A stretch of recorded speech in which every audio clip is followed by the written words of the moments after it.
Hi friends, ഇന്ന് കുറച്ച് ഞണ്ട് കിട്ടിയിട്ടുണ്ട്. അപ്പോൾ വിചാരിച്ചു ഞണ്ട് റോസ്റ്റ് ഉണ്ടാക്കാമെന്ന്. അതിന് വേണ്ടിയിട്ട് ചൂടായ ചട്ടിയിലേക്ക് കുറച്ച് വെളിച്ചെണ്ണ ഒഴിച്ചു കൊടുത്തിട്ട് അതിലേക്ക് വെളിച്ചെണ്ണ ചൂടായി വരുമ്പോൾ അതിലേക്ക് ഉലുവ ചേർത്ത് കൊടുക്കുക. ഉലുവയൊക്കെ ഒന്ന് പൊട്ടി വരുമ്പോഴത്തേനും ചെറിയ ഉള്ളിയും കുറച്ച് സവാളയും കൂടെ അരിഞ്ഞതും കൂടെ ചേർത്ത് കൊടുക്കുക.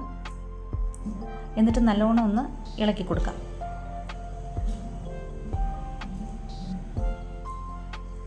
നന്നായിട്ടൊന്ന് ഇളകി ഒന്ന് വാടി വരുമ്പോഴത്തേനും ഇഞ്ചിയും വെളുത്തുള്ളിയും കൂടി ചതച്ചത് കൂടെ ഒന്ന് ചേർത്ത് കൊടുക്കാം. ഇത് രണ്ടും കൂടെ ചേർത്തിട്ട് നല്ലോണം ഒന്ന് ഇളക്കുക. നല്ലോണം ഒന്ന് ഇളക്കി കൊടുത്തതിന് ശേഷം കുറച്ച് ഉപ്പ് കൂടി ചേർക്കുക.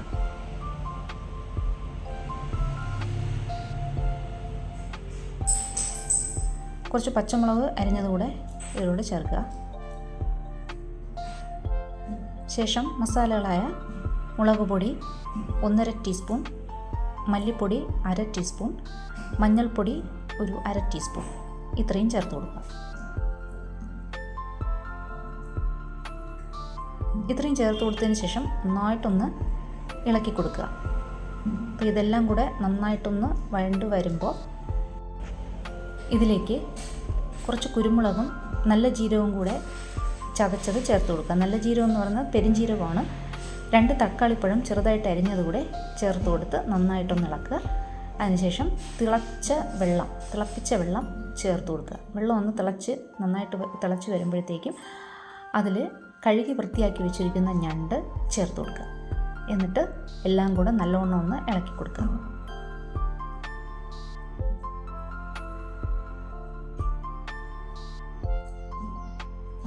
എന്നിട്ട് ഇതിനെ അടച്ച് ലോ ഫ്ലെയിമിൽ വേവാൻ വയ്ക്കുക.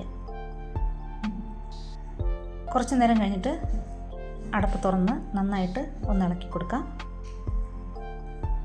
അപ്പോൾ ഇത് ഏകദേശം വെന്തിട്ടുണ്ട്.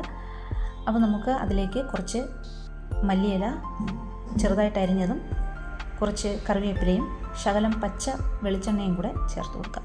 എന്നിട്ട് ഇതിനെ നന്നായിട്ടൊന്ന് ഇളക്കി കൊടുക്കാം. എല്ലാം കൂടെ ഇളക്കി യോജിപ്പിക്കുക.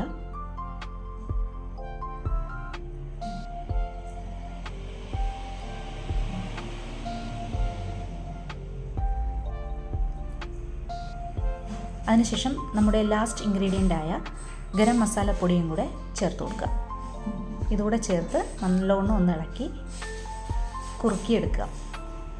ഇപ്പോൾ നമ്മുടെ ഞണ്ട് റോസ്റ്റ് ഇവിടെ തയ്യാറായിരിക്കുകയാണ്. ഇത് ചപ്പാത്തിയിലൂടെയും ചോറിൻ്റെ കൂടെയും പൊറോട്ടയുടെ കൂടെയൊക്കെ കഴിക്കാൻ ഏറ്റവും നല്ല ബെസ്റ്റാണ്.